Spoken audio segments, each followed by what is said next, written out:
వైజాగ్ హిస్టరీని చూస్తే MVP colony biggest example. 1978 నుంచి 1981 మధ్య అక్కడ ప్లాట్స్ కొన్ని వేల రూపాయలకి దొరికేవి. ఇప్పుడదే ప్లాట్స్ వాల్యూ అప్రాక్సిమేట్లీ 1.3 లక్షల రూపాయల నుంచి 1.5 లక్షల రూపాయలు పర్ స్క్వేర్ యార్డ్కి చేరింది. కానీ ఇక్కడ చాలా మంది ఒక ఇంపార్టెంట్ పాయింట్ మిస్ అవుతున్నారు.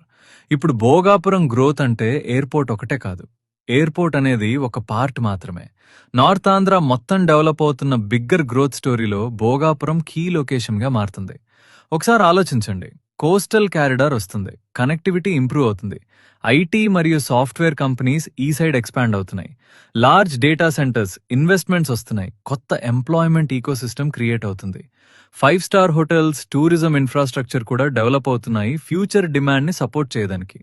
ఇలా మల్టిపుల్ గ్రోత్ డ్రైవర్స్ ఒకేసారి ఒక రీజన్లో డెవలప్ అయితే ఆ ఏరియా కంప్లీట్గా ట్రాన్స్ఫార్మ్ అవ్వడం